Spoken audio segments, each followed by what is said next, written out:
Acompanhe agora mais um tema doutrinário do Evangelho de Jesus.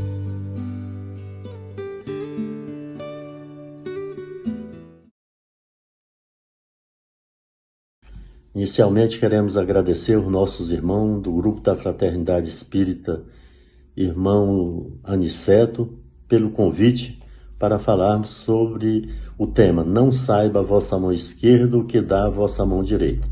É do capítulo 13º, versículo de 1 a 3.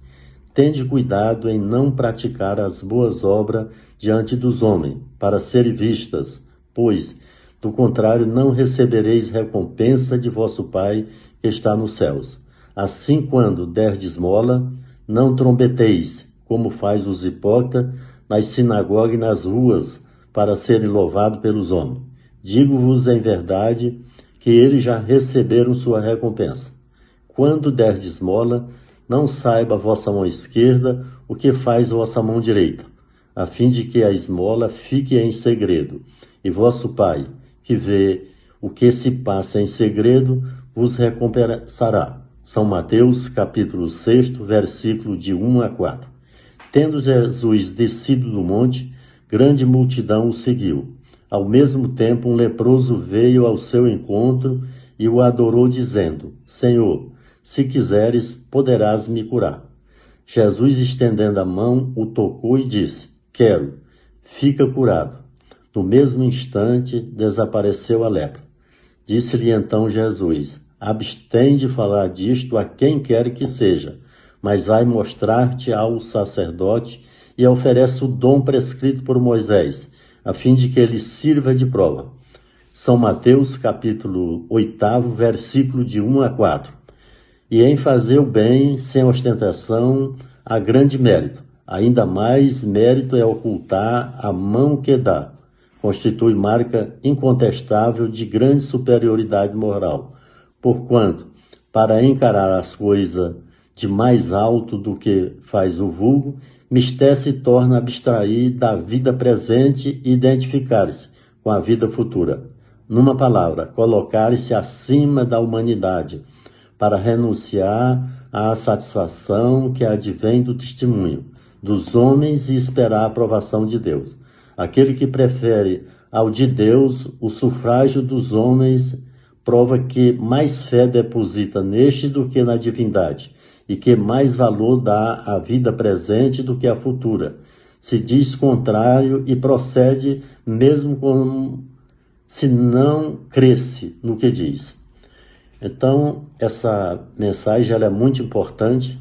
Nós recebemos essas informações de Jesus há 2.000 anos atrás e até hoje nós continuamos permitindo que uma mão veja o que a outra fez.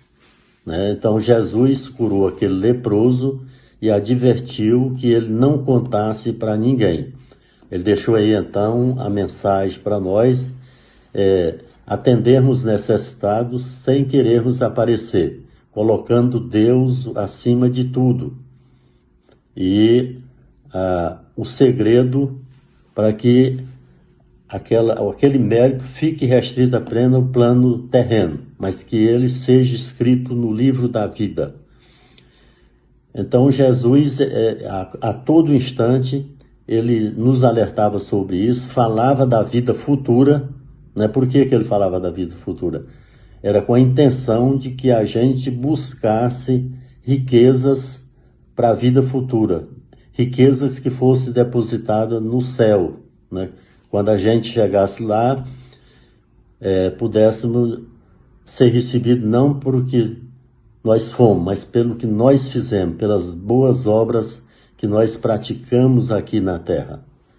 Eu estou há quase 50 anos frequentando casas espíritas, em Goiânia, Belo Horizonte, Brasília, e em outras casas também, de maneira, quando eu estava em visita e etc., eu ouvi centenas ou milhares de palestras, mas assim, nunca vi em nenhuma casa alguém comentando sobre a lição 163 do livro Vinha de Luz, o Irmão.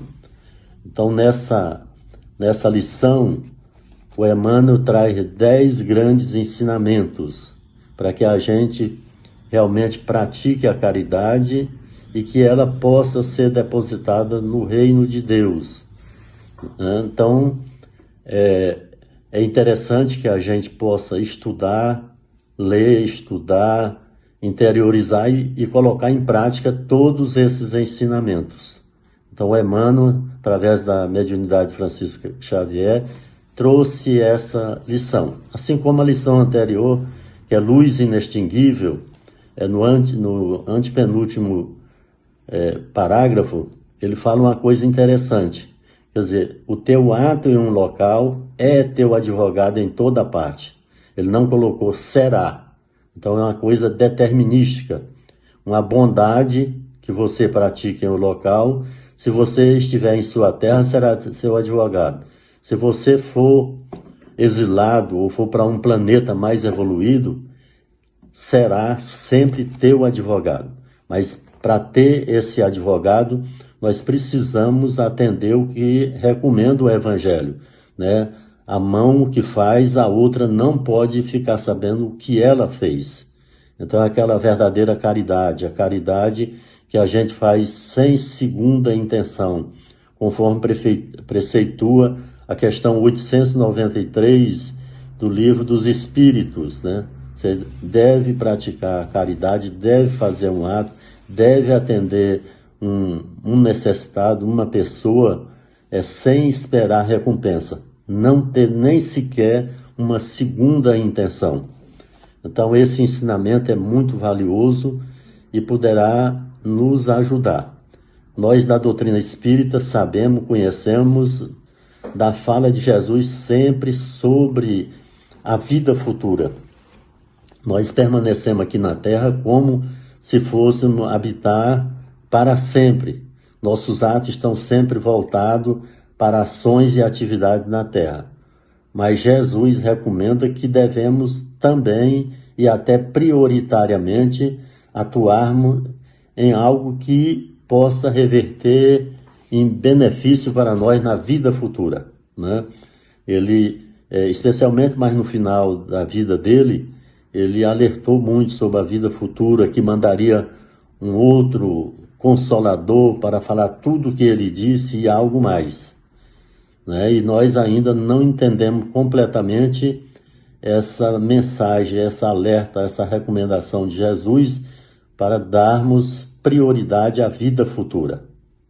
E o Emmanuel continua nessa lição 163, o irmão, o segundo item, ou a segunda maneira que nós damos esmola. Ele diz: quem dá para torcer o pensamento dos outros, dobrando aos pontos de vista que lhes são peculiares, é tirano.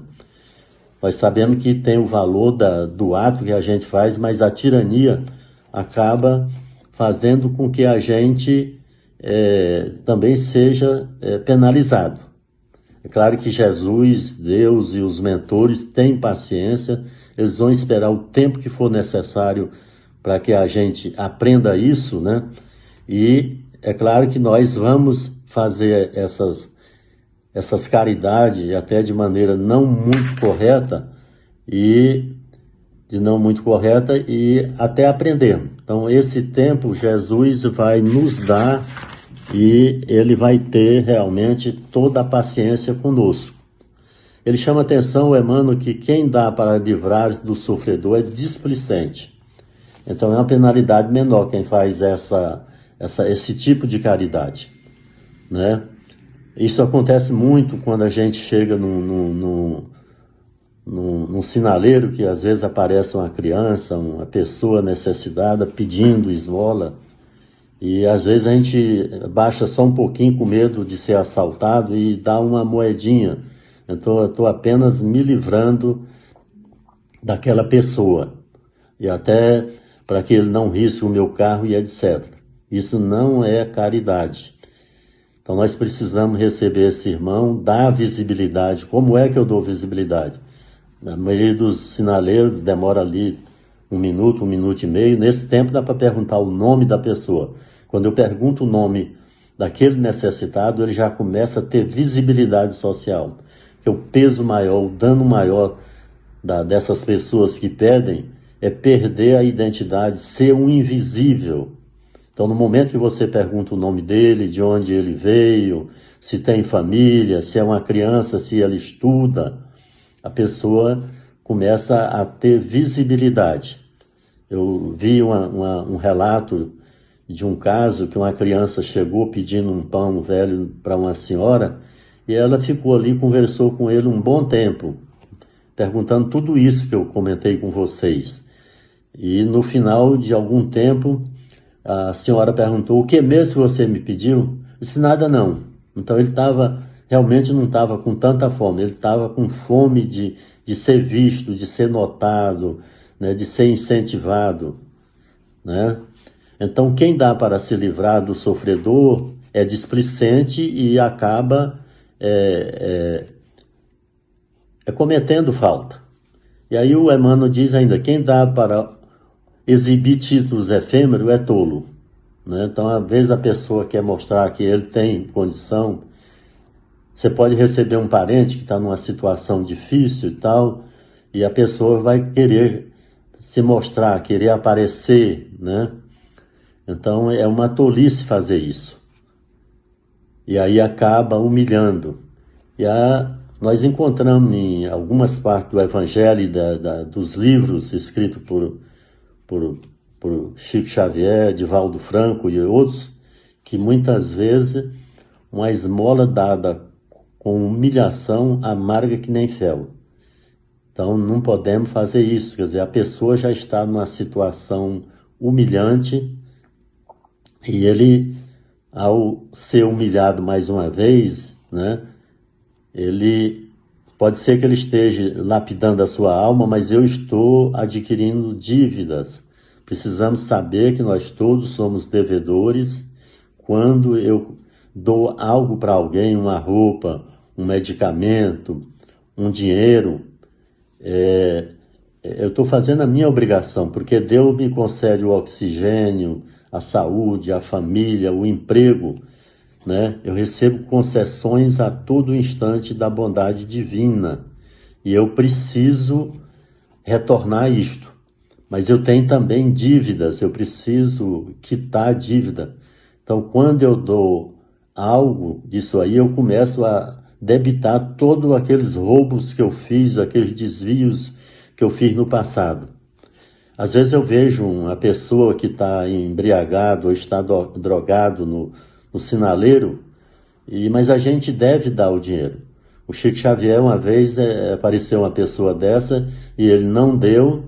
Quando ele andou ali uns 10 passos, o Emmanuel falou: Chico, e se ele quisesse comprar um pão para se alimentar? O Chico tinha pensado que ele poderia utilizar aquilo para continuar o seu vício. O Emmanuel advertiu. Desse dia para cá, sempre que eu comento esse tema, eu chamo a atenção que eu dou e daí para frente eu já não tenho responsabilidade com aquele dinheiro. A pessoa que ganhou é que tem responsabilidade. É ele que vai responder perante Deus, perante a sua consciência, que é o mais importante. Então, precisamos ter esse cuidado de não querermos julgar, de não querermos saber, ou então humilhar a pessoa. Você vai usar isso para comprar droga? Você vai usar isso para beber? Eu estou te dando esse dinheiro, mas não é para você beber, não é para você utilizar droga, ou comprar droga, adquirir droga. Então, nesse caso aí, eu vou estar humilhando essa pessoa. Quem sabe se ele não está com fome e realmente vai comprar um pão? Né? Então, precisamos ter este cuidado. O Emmanuel também diz: quem dá para receber com vantagem é ambicioso. Às vezes a pessoa que passa roupa nas nossas casas ou faz a limpeza, eu posso dar umas roupas velhas, uns calçados velhos, esperando que ela trabalhe melhor, que ela tenha mais dedicação, tenha mais cuidado, né? Então, eu devo dar sem esperar vantagem. Assim como a vantagem de, quando eu desencarnar, ser recebido lá em cima por esses amigos, por todos aqueles que eu ajudei, né, de alguma maneira. E é interessante também, nós espíritas, prestarmos atenção que existe uma maneira de ajudar que é através da fala, aconselhando, né? Mostrando novos caminhos. Olha, você está aqui, meu filho, mas estude. Se você estudar, você poderá ser uma pessoa de bem, né? Ter um emprego, constituir uma família. Então a palavra é algo muito importante. Também através da pregação. A gente prega, muitas pessoas vão ouvir, às vezes eles podem até mudar o seu comportamento. Em 78 eu estava em Belo Horizonte fazendo curso pós-graduação e eu me lembro de uma palestra e naquela época, no mês de julho lá, fazia muito frio e a pessoa fez uma palestra sobre a caridade, sobre esse tema e falou muito bonito sobre a caridade. E aí ele saiu e lá na esquina tinha uma pessoa realmente tremendo de frio, né? E ele notou que aquela pessoa poderia até passar mal, né, naquela noite, porque no decorrer da madrugada ainda ia esfriar ainda mais. Ele poderia entrar em hipotermia e até morrer. Então ele tirou um casaco caro e deu para aquele necessitado. Atrás dele vinha uma pessoa que tinha ido ao centro espírita pela primeira vez. Aquela era a primeira palestra que ele ouvia num centro espírita. E ele ficou assim, né? Ele realmente confirmou que tudo que aquele homem falou, grande parte do que ele falou, ele praticou. Ao dar aquela roupa de frio para aquele necessitado e até talvez evitar que ele morresse de frio naquela noite. E ele continuou frequentando aquela casa espírita, não pela palestra da pessoa, mas tão somente pelo ato dele de ter doado aquele agasalho. Então, o mais importante é como diz, você deve propagar o evangelho até falando. Veja bem, até falando. Mas o que ele está dizendo com essa frase, com essa expressão? Que a verdadeira propagação do evangelho deve ser feita com os atos, com o exemplo, assim como na educação, né? Eu atuei 50 anos como professor e na educação só existe uma maneira de você educar, pelo exemplo. Não adianta, faça o que eu faço. Faça o que eu faço como exemplo. Então, faça o que eu te digo, faça o que eu falo. Não, isso aí não educa ninguém. A educação, basicamente, é através do exemplo. Eu lembro de uma pessoa que trabalhava numa favela, uma professora, mas ela era realmente a pessoa que praticava o evangelho, a caridade, a compreensão na sua expressão quase que máxima. É claro que máxima só Deus, Jesus, os emissários celestiais mais evoluídos.